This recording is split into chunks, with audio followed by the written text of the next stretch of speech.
საქართველოში სოფლის მეურნეობის 10 დარგმა გაუძლო მხოლოდ თავისუფალი ბაზრის პირობებში გარე ბაზრის ზეწოლას. ერთ-ერთი მათგანია მეფუტკრეობა. ახლა სოფელ პატარა ჭიხაიში ვიყოფილ და საქართველოში ერთ-ერთ მთავარ მეფუტკრეს ბატონ თემურ გოღობერიძეს ვეწვიო. აქ მშვიდობა, გამარჯობა ბატონ თემურ. მშვიდობა მოგწევთ მათმა. ერთუց ახლა დედას დავიჭერდა. ესე იგი როგორც ვატყობ, თქვენთვის მნიშვნელობა არ აქვს როგორი ამინდია, აწმარია თუ წვიმს. სამწუხაროდ მედედეობაში და რძის აღების დროს არ არის იმის შესაძლებლობა, რომ ამით უყურო. მარტო თაფლი რო იყოს ის კი ბატონო. აი ახლა დედა გვიჭირავს, ამას დავნიშნავთ. როგორც თანამედროვე სტანდარტი მოითხოვს. მეფუტკრეობაში. არ მეგონა მეფუტკრეობაში მარკერს. კი, ეს სპეციალური მარკერები არის დედების დასანიშნად. და იმისთვის რომ წელი განსხვავებული იყოს, იწყება 0 წელი არის თეთრი ფერის, აი შარშან თეთრი ფერი იყო, ეს თეთრი ფერის მარკერი არის. წელს არის ყვითელი. ესე იგი მარკერი გამოიყენება. მარკერი გამოიყენება, რომ უფრო ადვილი შესამჩნევი იყოს ეს დედა და თან პლუს დედ იცოდე რომ ეს წინა წლის დედაა თუ და ან თქვენ რო იყიდეთ ის დედაა თუ უკვე შეცვალეთ. ქართული ფუტკრის რამოდენიმე ქვეჯიში არსებობს. სვანური, იმერული, მეგრული, აფხაზური გურული სახესხვაობების და ჩემი შეტყობით ერთ-ერთი კარგი ეს სვანური აღმოჩნდა, იმიტომ რომ მაღალი კვერცხთებლობა ახასიათებს ძალიან თვინიერი, აი მიუხედავად წვიმისა და იმისა, უპირბადოდ მუშაობ თითქმის მე ყოველთვის იმასთან ფუტკართან. იშვიათ შემთხვევაში ეს კი ცუდი მაგალითია. ჯობია რომ პროფესიონალს ყოველთვის ეხუროს პირბადე, მაგრამ იძლევა ამის საშუალებას ფუტკარი. აი ახლა ამათ გამყოლ ფუტკრებს ჩავუსვამთ, რამოდენიმე წელს ეს ფუტკრები დედას კვებავენ გზაში, ულიან, იმიტომ რომ დედა მუდმივად ღებულობს ფუტკრის რძეს. და აი ეს ფუტკრის რძე მუშა ფუტკარმა უნდა გამოიმუშაოს თავისი აი ზედაყბის და ხახის ჯირკვლებისგან. საკვები შეიძლება კი კონდეს დედას, თქვა აი ყანდის სახით, მაგრამ დიდხანს ვერ გაძლებს. მაქსიმუმი 1 დღე გაძლოს მუშა ფუტკრების გარეშე. და აი ესეთ გალიაში ლიტერატურაში არის აღწერილი, რომ 2 კვირას შეიძლება გზაში იყვნენ და მე მქონდა ერთ შემთხვევაში ჩინეთში გავაგზავნე და 4 კვირის შემდეგაც კი 72 თუ 75% ცოცხალი ჩავიდა, რაც მართალი გითხრათ ძალიან გაკვირვებს, მე თვითონ ძალიან გამიკვირდა. როგორ გამოძროს აქედან და სკაში რამდენი მუშა ფუტკარია და ზოგადად საინტერესოა, საერთოდ რამდენი ოჯახია საქართველოში? საქართველოში ფუტკრის ოჯახების რაოდენობა დაახლოებით 250-300,000-ია ჩვენი ასოციაციის მონიტორინგის შედეგად. სკა თავს საქართველოს პირობებში დაახლოებით ითვლება, რომ 10-12 კილო. თუმცა ჩვენი სტატისტიკური დეპარტამენტი კიდევ უფრო ნაკლებს იძლევა იმას საშუალო ფუტკრის ოჯახების რაოდენობას 5-7 კილოს გულისხმობს ხოლმე. თუ გნებავთ, ეგ შეიძლება იძლევა საშუალებას, რომ ეს ჩამოიწიოთ აი ესე, მაგრამ ჯობია რომ მაინც პირბადე გქონდეთ. თუმცა მიუხედავად ამისა, რომ ეს საკმაოდ წყნარი ფუტკარია. სიფრთხილეს თავი არ ტკივა. მით უმეტეს ახლა პროფესიონალს რო უკმეს, თქვა 1 და 2 ეს დიდი ის არ არის, რა ქვია, დანაკლისიდან შესაფუძხუნებელი იმისთვის და დილეტანტისთვის ეგ საკმაოდ ტკივნეულია. მეფუტკრეობ დაინტერესებულმა ადამიანმა, დამწყებმა როგორ უნდა დაიწყოს? აი რას უნდა დააგების კიდე. ყველაზე მინიმუმი არის რომ 2 სკა მაინც უნდა ყავდეს, 2 ფუტკრის ოჯახი. ეხლა და ყველაზე მაქსიმუმი არის 4-5. ეხლა რატო? თუ თქვათ ვერ გააგრძელა, მატერიალური დანაკლისი ცოტა ექნება და მაგრამ 2 იმიტომ არის საჭირო რომ დაინახოს რომ ეს ბიოლოგიური ორგანიზმია და 1 ფუტკრის ოჯახი შეიძლება გადასარევი იყოს. მაშინ ცდარი შეხედულება იქ მე რო ეხლა 100 მქონოდა, აქედან 20 კილო თაფლი ავიღე, ამდენ ტონას ავიღებდი და გამდირდები და 10 შემოხარებო. და თუ ცუდი ოჯახი შეხვდა, სულაც არაფერი იქნება, არიქა გადავყევი, ამდენი წამალი დავახარჯე, ამდენი დამკვირდა და შემოსავალი სულ არის. ამიტომ უნდა დაინახოს, რომ ესე იგი ეს განსხვავებულია და შეიძლება კარგიც იყოს და ცუდიც. აი ეს ბიოლოგიური ისევე როგორც ძროხა, შეიძლება ერთი 5 წლიც იწველებოდეს და მეორე 15 წლიც. ამიტომ არის საჭირო რომ ის. ეხლა საქართველოში უმეტეს მეფუტკრეობა თაფლის ამოღებისთვის თითო ჩარჩოს იღებს ხოლმე. მე აი ესეთი პატარა ჩარჩოები მაქვს, ეს ძალიან ამარტივებს იმას რა ქვია, მუშაობას. ესეთი მტვერსასუტით ან ჰაერის ვენტილატორი ძალიან მარტივად შეიძლება გამოყრა და თელი პროფესიონალი მეფუტკრეობა ამჟამად იმას იყენებს. უფრო მეტი ზურგზე ასაკიდებელი არის საზღვარგარეთ, მე სამწუხაროდ ჯერ ვერ ვიშოვე. იმითი მე ბაღში ფოთლებსაც იმას ხვეტავენ ხოლმე და ფუტკრებსაც იმათ. აი თქვენ თვითონ ნახავთ რომ ამას 2 წუთი ჭირდება მთელი корпуსი რომ გათავისუფლდეს.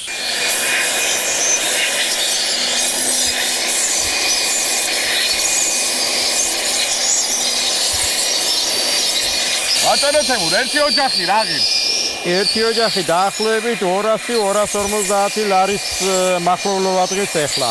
თუმცა სეზონის მიხედვით ფასები იცვლება. აი ახლა უფრო მეტად რო იმახსოვთ, შეგვიძლია შემოატრიალოთ და კიდე მეორე მხრიდანაც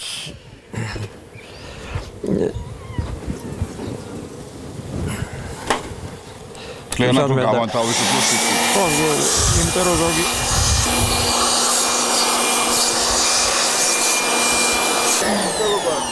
აი ახლა მიუხედავად წვიმიანი ამიდისა, ეს корпуსი უკვე თავისუფალი არის ფუტკრისგან და პირდაპირ ისე რომ მიწეპებული არ ინძრევა, თაფლი არ დაიქცევა, არაფერი, შეგვიძლია ჩავდოთ მანქანაში და ტრანსპორტირებისთვის მზად არის. შემარცხინეს ფუტკრებმა და თან ცხვერზე მეკმინეს. მაგრამ არა უშავს, ეგ ჩვეულებრივი ამბავია მეფუტკრისთვის. ჩემი სკების სულ არის სპეციალური ნარიმანდის გარეშე.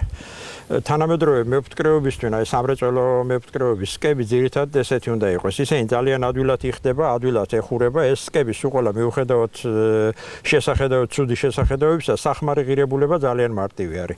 აი ახლა ის მაგალითად აი რო ნახოთ იქ цаრიელია. ეს ორი სკა არის ერთი მეორეზე გადაბმული. აქ არსად ამ სკას თუ შეწევთ, თორე ისე ღარი არ არის დარჩენილი. და ეს რომ მოხსნა და ახლა მეორეს რო დავახურო, პრობლემა არ იქნება, ერთი მეორეს ძალიან ადვილად ეხურება. იმ დროს, როდესაც თანამედროვე იმას თუ აიღებთ ნარიმანდიან სკებს, ყოველთვის ვერასდროს ვერ მოარგებთ.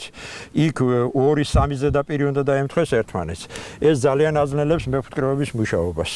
თანამედროვე სამრეწველო მეფუტკრეობა უნდა იყოს რაც შეიძლება ჩატე და მარტივი სკები და აუცილებლად უნარიმანდო. 12 ჩარჩოიან სკებს უკვე ნაკლებად იყენებენ და ჩვენთან კიდე სწორედ დადანის 12 ჩარჩოიანი და თან ნარიმანდიანი სკები არის გავრცელებული, რომელიც ძალიან ცუდია. მაგის მაგალითია ეს ეგერიქეთ. ის წვანეთ შერევილი სკა არის, სრულიად უარგისია. ესე იგი ვარგისიანი სკები. ჯამთელი ოჯახი და ყველა ის რაღაც საჭირო ნივთი დამწყებისთვის ეს ყველაფერი ფინანსურად რამდენი დაждდება? მეფუტკრეს დიდი მატერიალური დანახარჯები არ აქვს ხოლმე. ჩვეულებრივად ძირითადი არის ის ფუტკრის ოჯახები. დაახლოებით ეს 200-250 ლარად შეიძლება რომ შეიძინოთ. საბოლებელი ასტამი და პირბადე, რომლებიც აუცილებელია უნდა კონდეს, ახლა მანდამაინც ძვირი აღირებულ თაფლის საწურზე ან სხვა იმებს არც არ არის. სულ 40-50 ლარი ღირს თავისი მავთულიან ერთიანად რო გააკეთოთ და ეს არ არის დიდი დანახარჯი. აი ეს არის სულ ძირითადი დანახარჯი. მართალია თვითონ ფუტკრის ოჯახს კიდე დამატებით ჭირდება ან თაბარობა, ან წამლები. წამლები დაახლოებით 4-5 ლარის ჭირდება ერთ ფუტკრის ოჯახს წელიწადში, მთელი სეზონის განმავლობაში. ყოველი გადამთაბარება თუ ახლა ცოტა ჭკვიანურად არის მოფიქრებული და შესაბამისი ისეც ტრანსპორტის ნაშოვნი 5-დან 8 ლარამდე ჭდება. გააჩნია მანძილს და რამდენად ფთა და ცუდია და სპეციალური მანქანები ჭირდება თუ არა. ბატონო თემურ, საინტერესოა. ფუტკრის ოჯახიდან დაწყებულ რო დავიწყოთ, თავის ყველანაირი ხელსაწყოთი დამთავრებული, ეს ყველაფერი სად შემიძლია რომ შევიძლია? ჩვეულებრივად სპეციალური ვეტ-აფთიაქებია, რომლებიც მედიკამენტებსაც ყიდიან და იმათ აქვთ ეს ინვენტარიც. თქვათ ნავთლუღის ბაზართან სიახლოვეს, მეტრო დიდუბის სიახლოვეს, რამოდენიმე ვეტ-აფთიაქია, რომელშიც მეფუტკრეობის პროდუქციაც იყიდება, აი ეს ინვენტარიც იყიდება, იმათაც აქვთ ინფორმაცია, რომ ვინ ყიდის მეფუტკრეობის მიახვთ, თქვათ ვინ აპირებს ფუტკრის ოჯახის ყიდვას. შარშან საკმაოდ მძიმე წელი იყო მეფუტკრეების. კი სამწუხაროდ როგორც აღმოსავლეთ საქართველოში ისე დასავლეთ საქართველოში ზოგიერთ საფუტკრე ფაქტიურად 0-ზე დარჩა. ეს ძირითადად გამოწვეული იყო ცუდი მკურნალობით. იმ დაავადებების, რომლებიც საქართველოში სამწუხაროდ არის. მარტო აქ კი არა, მთელ მსოფლიოში არის ეს პრობლემა. დიდი რაოდენობით ფუტკრის ოჯახები იღუპებიან. ერთი აუცილებელი არის ვარვატოზზე ბრძოლა. ჩვენი მეფუტკრეები როგორც ყოველთვის აგვიანებენ, როგორც კი თავს ამოიღებთ აღმოსავლეთ საქართველოში ივნისი, ივლისი, იქვე აი ამოღების დროს მე მაგალითად თავს რო ვიღებ, იქვე მაქვს გამზადებული სამალი, რომელსაც ვარვატოზის წინააღმდეგ თქვა იქვე ვაძლევ.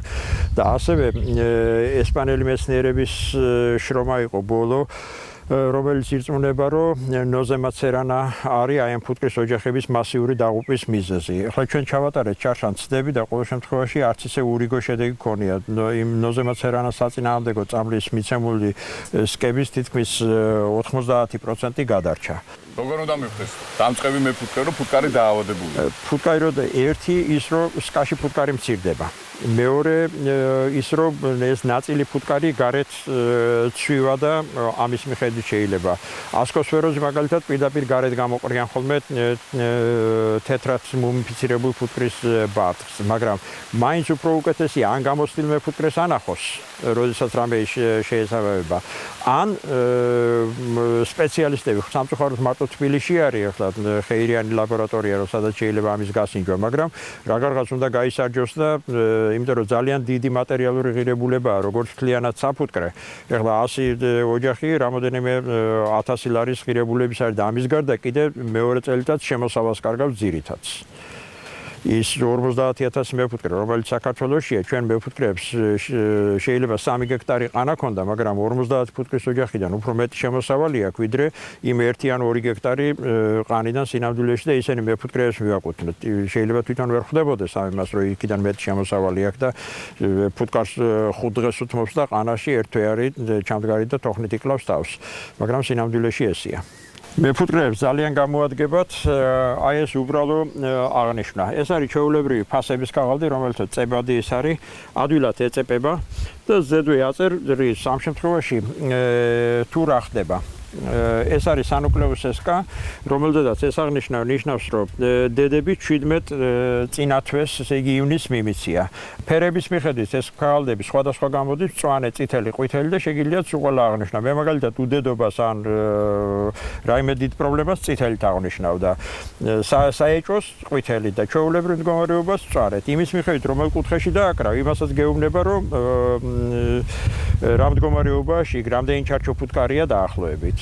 ეს ძალიან აადვილებს. ახლა ძველი იმაში რეკომენდირებული იყო სპეციალურ რვეულში ჩანაწერი. ახლა წარმოიდგინეთ, აქ სულ უკანასკნელი 100-ზე მეტი ის არის და ეს რვეულში რო სულ ყველა ვიწერო, მაშინ ამას ნომერი უნდა კონდეს. ეს წვიმაში დინდგილიან ხელში ისე მოიქცევა ის რვეული მიცდია, რომ სრულიად გამოუსადეგარია და ვერაფერს ვერ წაიკითხავ და თანაც მეორეჯერ რომ მივხვალ, ახლა მე 5 საფუტკრე მაქვს, სხვადასხვა რვეული უნდა ატარო.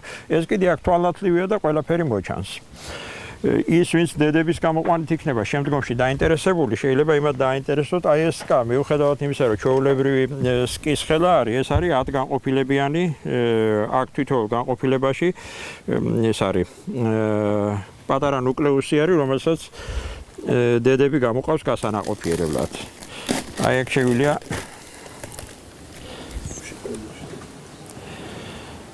აი დედა უკვე განაყოფიერებული, აი აქ ცარიელი არის და უკვე ჩაბარტყული არის. ამ დედის ამოყვანა უკვე შეიძლება დანიშნა და მაშინ ჩასმა.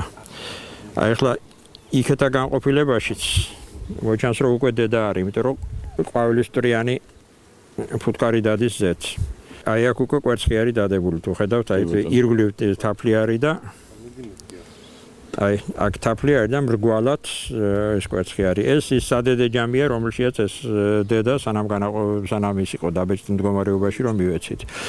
როგორც ხედავთ, ეს ერთი პატარა ყუთი 10 პატარა ნუკლეუსის twin არის და ეს აიაფებს გამოყვანილ დედების რაოდენობას და თანაც იძლევა ახლა დღეს რო წვიმა იყო, ხანდახან აქ დასავლეთ საქართველოში კოკისპირული წვიმა იცის და ეს კიდე სპეციალურად იმ დღეს უნდა იქნას ამოღებული. ამას შემიძლია ჩაუკიდო ხელი, დიდი მძიმე ეს არ არის და წავიღო იქ გადახურულში, იქვე ამოიყვან ამდედებს და მე ისე იმ მდგომარეობაში, რომელიც იყო, დავაბრუნებ აქ. წვიმის დროს ის ფუტკარი ფაქტიურად არ ფრინავს და არ ატოვებს ბუდეს.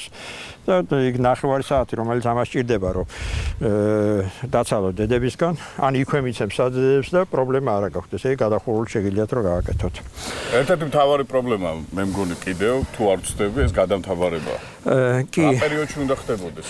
ეხლა როგორც კი შეწყდება, თქვა ღალა და მალავი ესე ურჩევს, თუ უახლოეს 2 კვირაში ახალი ღალა იმ ადგილას მოსალოდნელი არ არის, მაშინ მეფუტკრეს იქ არაფერი არ ესაქმება და უნდა დაავლოს ხელი და ამთაბაროს. ყველა წამყვანი მეფუტკრეობის ქვეყნები მუდმივად ამთაბარებენ. ამერიკელ მეფუტკრეებს ესეთი ის აქვს. ყველაზე უკეთესი საკვები ფუტკრისთვის არის ბენზინიო. ჩრდილოეთის შტატი გადაყვანას გულისხმობ. ჩრდილოეთის შტატებიდან შემოდგომაზე სამხრეთის შტატებში გადაყავთ და ეს ხანდახან 3-4000 კილომეტრს მოიცავს. არც მეტი, არც მაკლები.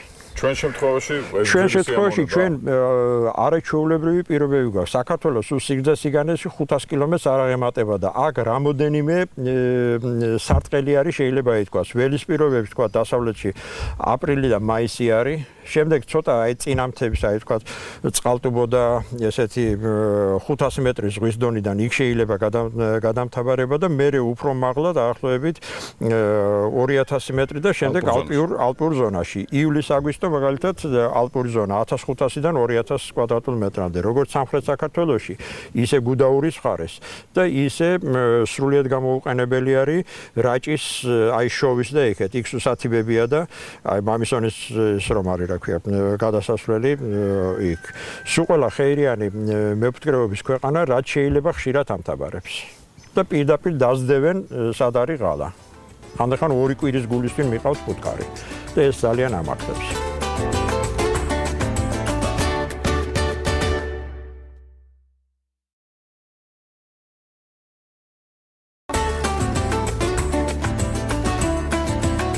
შენ შემთხვევაში მეფუტკრეებს სარიელისკები ხდებათ ხოლმე შემოდგომის. კი, შემოდგომა ზამთრის პერიოდში ამას დაარქვეს ფუტკრის ოჯახის კოლაფსი. ეს ხანდახან იმდენად სწრაფად ხდება, რომ 2 კვირის წინ რო ფუტკარი იყოს სკაში და მიოსრულიად გაკვირვებული რჩება მეფუტკრე, რომ არიქა მიატოვა სკა.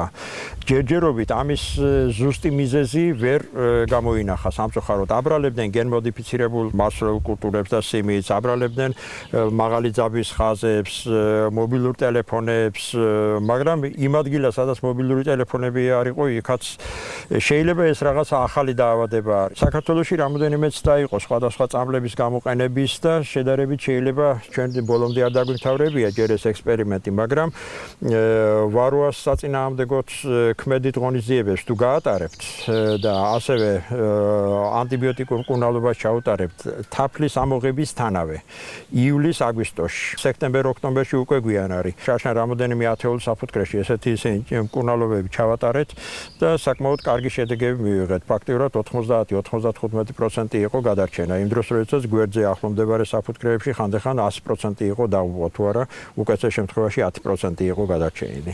თქვენ რამდენი ოჯახი ყავთ, პატარდაო? მე დაახლოებით 300-მდე ფუტკრის ოჯახი მყავს. და ზოგადად რა საწენოებით? თაფლიც არის, მაგრამ სწორედ ბაზრის მოთხოვნილების გათვალისწინებით დიდი მოთხოვნა არის ყვავილის მტვერზე, ფუტკრის ძეზე და დედა ფუტკარზე, ძირითადად ამ პროდუქციაზე ვარ. თუმცა რა თქმა უნდა, ძალიანაც რო არ მინდოდეს, თაფლი მაინც იწარმოება თანამედროვე მეფუტკრეობაში. ასე რომ თაფლი, ფუტკრის რძე, ყვავილის მტვერი და დედა ფუტკრები. ახალი კორპუსების დამატება როდის ხდება?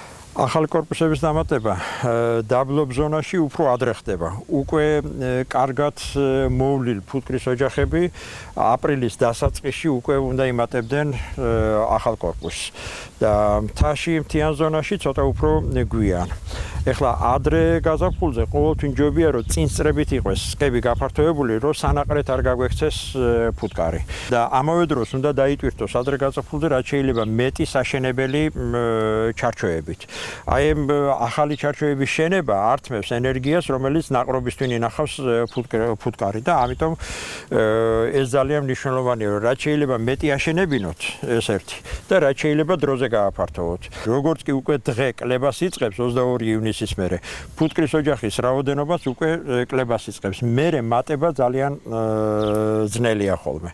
ასე რომ 6-7 თვე დაახლოებით 10-11 ჩარჩოს დონეზე არის ფუტკარი ბიოლოგიურად და შემდეგ ადრე გაზაფხულზე ძალიან სწრაფად იწყებს მატებას. ფუტკარს წარმოუდგენლად წერია და წარმოუდგენლად დიდი ზრდის კოეფიციენტი აქვს. ამიტომ ყოველთვის წინსწრებით უნდა იყოს გაფართოებული ადრე გაზაფხულზე. სამრეწველო მეფუტკრეობა, რომელიც არ უნდა იყოს ამერიკის შეერთებული შტატების, თქვათ, კანადის, არგენტინის, ჩინეთის, სულ ყველა ისინი ძირითადად 10 ან 8 ჩარჩოიანი და ესეც ზევით გასაფართოებელს კებს ამჯობინებენ. აი ახლა ჩვენი წეგან თაფლი ამოვიღეთ. გაცილებით მარტივი არის, იმიტომ რომ ფუტკარს ინსტინქტი აქვს, რომ ეს თაფლი გააქანოს და ზევით დაალაგოს. თქვენ რო წოლილას კას აიღებთ, იქ სულ ყველა 24-ვე ჩარჩო იქნება თაფლი და ძირს ექნება ამოდენა ბარტყი.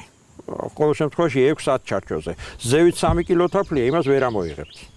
ან ბარტყიანი უნდა დახოცოთ ის ბარტყი. აქ კიდე ესე იგი ერთი წამი არ ვიფიქრია თელი რამოდენიმე თქვათ 8-10 ჩარჩო ერთი მოქნევით შეგიძლიათ დაიქნიოთ, გამოყაროთ იქიდან ფუტკარი და იქ ბარტყი არ იქნება. და ესე შეგიძლიათ რამოდენიმე კორპუსი. აი ამ წოლილას კებში ამას ვერასდროს ვერ გააკეთებთ. როგორც ვიცი, ფუტკრის რძეს სიცოცხლის ელექსის ეძახიან. კი, ძალიან რატო დაიმსახურა ეს სახელი? ამჟამად ითვლება, რომ ნომერი პირველი ეს ჩემი ბიძაშვილი გახლავთ, რომელიც რძის აღებით არის ამჟამად დაკავებული. ამჟამად ითვლება, რომ ფუტკრის რძე ნომერი პირველი ბიოსტიმულატორი არის. ამას გამოიყენებენ ონკოლოგიური ავადმყოფებისთვის, ვისაც წნევა არასტაბილური აქვთ, სიცხლის გათეთრების დროს, სპორტსმენები, რომლებიც დიდი ფიზიკურ დატვირთვას განიცდიან, მახსოვრობისთვის, გაფანტული სკლეროზის, ალცჰეიმერის დაავადების დროსაც კი დადებით შედეგებს იძლევა და პარკინსონის იმეებისთვის, ჰეპატიტების დროს. და როგორც ვიცი, უკუჩვენებაც არ აქვს. და ფაქტიურად უკუჩვენება არ აქვს. აი სპორტსმენებისთვის მაგალითად გამოიყენება და არ ითვლება ეს დოპინგად, არადა ნამდვილად ვირთხებზე ჩატარებული ექსპერიმენტების დროს აი გამძლეობის უნარს, წყალში ჩაყრილი ვირთხების ზომავდნენ რძის მიღებამდე და რძის მიღების შემდეგ. 20 დღის 25 დღიანი მიღების შემდეგ თითქმის 50%-ით გაიზარდა წინააღმდეგობის უნარი. ეს ძალიან დიდი ის არის, რა ქვია, რისკია თქვენს თანხმებით. როგორ ხდება მისი აღება? აი ფუტკრის რძის აღება სხვა მეფუტკრეებისთვის ძალიან საინტერესოა და ეხლა წავიდეთ ამ პროცესის სანახევლად. ჯერ ერთი მოთხოვნა ბაზარზე დიდია და სრულად ვერ კმაყოფილდება ამის გამო. მეორე საერთოდ ერთი სკიდან რომ მაგალითად აიღოთ ფუტკრის რძეს, სულ 10-15 ლარის დანახარჯები არის ამისთვის საჭირო. ეს არის სკიდან ამოღებული დამკნობილი ფუმფლები და ეს რომლებიც წამოშენებულია, სულ ყველაში უკვე ფუმფლი და რძე არის. ეს სადედე ჯამები არის და მხოლოდ სადედე ფუმფლს აძლევს ფუტკარი აი ამ რძეს. ერთადერთი პროდუქტი არის ფუტკრის რძე, რომელშიაც ეგრეთ წოდებული იუვენალური გორმონი შედის. ეს იუვენალური გორმონი არის გამაახალგაზრდებელი გორმონი.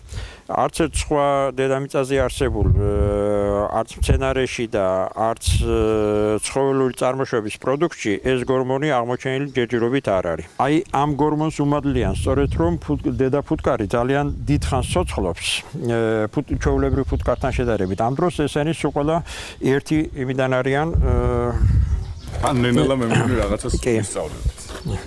თქვენც ისწავლეთ და სხვა მეფუტკრეებმაც უნდა ისწავლონ, იმიტომ რომ ამეთი მნიშვნელოვნად იზრდება მეფუტკრის შემოსავალი და თან კიდე პლუსად მოსახლეობისთვისაც კარგი საქმე კეთდება. საინტერესო ადამიანმა რამდენი გრამი უნდა მიიღოს? ღიურ ნორმად ითვლება 9 გრამი, 0,5 გრამი, მაგრამ სპორტსმენებს, რომლებსაც გადიდებული დატვირთვა აქვს, ჩვეულებრივად აძლევენ 1-1,5 გრამამდე შეჯიბრების წინ. სხვადასხვა ეს არ ითვლება დოპინგად. ფუტკრის რძე არც ისე ძვირი ღირს, დაახლოებით 2-2,5 ლარია ხოლმე. აი ეს ისენი რა ქვია, ჭიები. აი ეს ხო ჭიასავით არის, მაგრამ ამას ქართულში ჭია არის, რომელიც მიწაში არის. მატლი არის, რომელიც ხეში არის და აი ამას აპოლონ წულაძის მიხედვით ქვია ფუმფლი და ჩვენც ესე შეუნარჩუნოთ ეს სახელი ღვთისმშობლობით გვაქვს. როგორც მაგალითად დინგელი. როგორც დინგელი კი თელმშობლიო პროპოლისის ძახის და ჩვენ გვაქვს ღვთისმშობლობით ეს სახელი. მე როგორც ვიცი, იაპონიაში სავალდებულოც კი არის მიღება. პირველ კლასელი ბავშვებისთვის სავალდებულო არის. და შემდეგ სხვადასხვა აი ამ ფუტკრისძის წყალობით იაპონია ამჟამად გასული არის მსოფლიოში პირველ ადგილზე დიდ სახელმწიფოებს, ვიტყვით ინდუსტრიულ სახელმწიფოებს შორის სიცოცხლის ხანგრძლივობით. არადა იაპონიამ ფუტკრისძის მიღება დაიწყო ომის შემდეგ, 45 წლის შემდეგ. ჰიროსიმა ნაგასაკის აღმოჩნდა, რომ ეს აი ამ სხიურ დაავადებებს და იმას შველის დადებითად და ამჟამად იაპონია 300 ტონამდე ავიდა. თითქმის მთელი ჩინეთის და ტაივანის მეფუტკრეები ამჟამად მუშაობენ იაპონიისთვის ფუტკრისძის წარმოებაზე. ჩვენ შემთხვევაში ჩვენ რამდენი უნდა ვაწარმოოთ, რომ კლიენტი ბაზარი მოვიწოდოთ? ჩვენ რო იაპონიას გავუტოლდეთ, უნდა მოვაწარმოოთ 8 ტონა დაახლოებით ნაანგარიშები მაქვს და ამ დროს 300 კილო იყო შარშან, ასე რომ ფაქტიურად 20 ჯერ უნდა გავზარდოთ. ესე იგი ამის შესაძლებლობა არსებობს. ამის შესაძლებლობა არსებობს. ღვთისმშობლობით ძალიან დიდი არის, იმიტომ რომ არა მარტო რეკლამითი, არამედ თვითონაც დარწმუნდა ხალხი, რომ ფუტკრისძის ხმარების შემდეგ ძალიან მკვეთრი გაუმჯობესება შეეწყო, როგორც ჯანმრთელობის თვალსაზრისით, ისე გონებრივი, ფიზიკურად ხალისი ცხოვრების, ასე ვთქვათ, სიცოცხლის უნარი, სამუშაოს შესრულების უნარი ძალიან მოემატა. აი ეს არის ფუტკრის რძე, რომელიც თავისი შეფერილობით ძალიან გავს მაწონით და არაჟანის მსგავსი. თუ გასინჯავთ ამ ძეს, ეს ოდნავ მომჟავო გემოსი და ცოტა ხანდახან სიცხარეც დაკრავს შიგ. მე ფუტკრი, რომელიც დაიწყებს, ჯერ არ დაუწყია ფუტკრის რძის მიღება და დაიწყოს ეს საქმიანობა. თქვენ მოეხმარებით ასოციაციამ ის რეალიზაციას? ჩვენი ასოციაცია აკავშირებს იმ ხალხს, რომლებიც ასე ვთქვათ, ყიდულობენ ბითუმად ამ რძეს და შემდეგ ავრცელებენ, თან რეკლამას უკეთებენ და ავრცელებენ მოსახლეობაში. თან რაც თავარი ის თაფლი შეიძლება კი აიღო, მაგრამ წლის განმავლობაში მთელი წელი გაგიძელდეს და ვერ გაყიდო და აქ კიდე აღებული რძე ფაქტიურად აი ახლა გაზაფხულის მერე დეფიციტი იყო და ამიტომ ფაქტიურად როგორც კი იღებენ მეფუტკრეები, იქვე შეიძლება ითქვას, რომ ეყიდებათ. აი მარაგი თითქმის არ არის, მაგრამ უახლოეს 2-3 თვეში ან შემოდგომისთვის უკვე იქნება წლის მარაგი. ეხლა ჩვენ უნდა დავამყნოთ აი ამ უკვე ამოღებული რძის ჯამებში არავით არის სიძნელე და შეიძლება ითქვას მატერიალური დიდი დანახარჯები ამ პროცესში ფაქტიურად არ არის.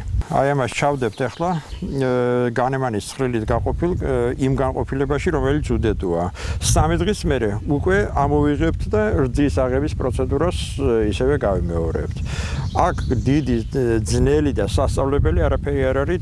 12-15 წლის ბავშვებიც ჩვენივრად ითვისებენ ხოლმე ამას და ძალიან კარგად ახორციელებენ. ფასები საკმაოდ მაღალი არის, დაახლოებით 30-40 ლარი არის დინდგილზე.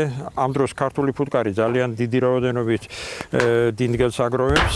250 ლარი 1 კილოგრამი. 1 კილოგრამი და ჩვეულებრივი სკიდანაც კი შესაძლებელია დაახლოებით 150-250 გრამი დინდგილი აიღოთ ყოველგვარი ზედმეტი დანახარჯების გარეშე. ყვავილის მტვერის შემთხვევაში? ყვავილის მტვერის შემთხვევაში ერთი სკიდან დღეში დაახლოებით 50 გრამი ყვავილის მტვრის აღება მინიმუმ შესაძლებელი და კარგი სკები, რომლებიც ადრე გაზაფხულზე 150 გრამ ყვავილის მტვერსაც კი გვადლებდნენ ხანდახან. 1 კილოგრამი რაღაც ყვავილის მტვერი. 1 კილოგრამი ყვავილის მტვერის ფასი დაახლოებით 50-60 ლარია, მაგრამ ზამთრის პირობებში, როდესაც იმაშვება, ფასი მატულობს. ჭეოს შემთხვევაში? როგორც ვიცი, საკმაოდ ძვირი სიამოვნებაა, იმიტომ რომ ჩვენთან დანადგარები არ არის და ჭეოს ხელით არჩევენ და 200 ლარამდე ადის 1 კილოგრამი გამომშრალი ჭეოს ფასი. ძალიან ბევრ ადამიანს აინტერესებს მეფუტკრეობა ზოგადად, თუმცა ბევრს დრო არ აქვს, ასწალია. და ამე ალტერნატიული საშუალება არსებობს?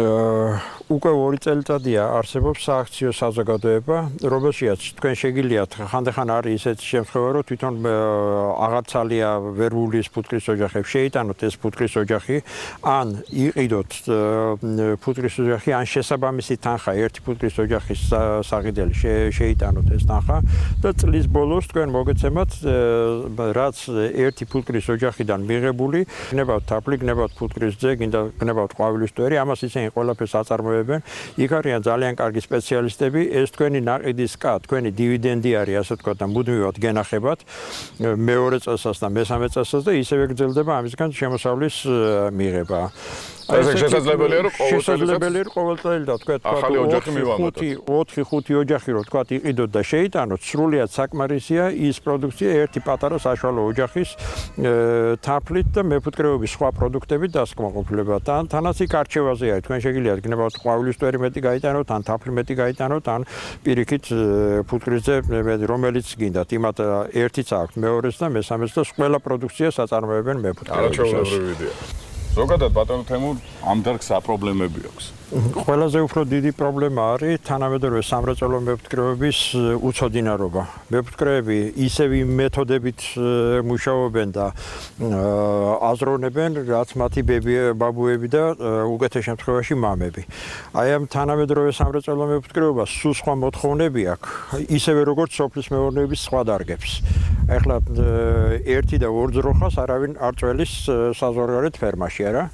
ასევე არის ზუსტად აქ მეფუტკრეობაში. ჩვენ 50 ფუტკრის ოჯახის მოვლა, ჩვენ მეფუტკრეს ისი ამაყად მიაჩნია, რომ აი 50 და 100 ფუტკრის ოჯახი მყავსო. და ამ დროს გნებავთ ევროპაში 800, 1000 ოჯახი ითვლება ერთი მეფუტკრისთვის აუცილებელ ნორმად. ისე, როგორც იქ ამბობენ, ოჯახს ვერ შეინახავს. და საინტერესო ამ ცოდნის მიღება სად არის შესაძლებელი?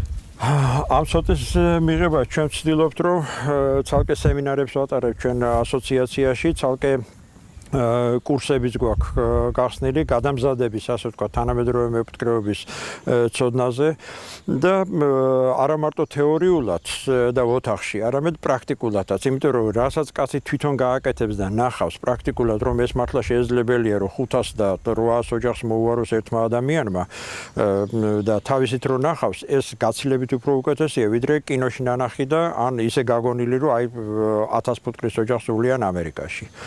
ეს ყველაფერი შესაძლებელია საქართველოს პირობებში და გვყავს ღვთისმსხალობით ესეთი მეფუტკრეები, რომლებსაც ყავთ. შეუძლია იმათთან გავაგზავნოთ და თანამედროვე მეფუტკრეობაზე პრაქტიკა გავატაროთ.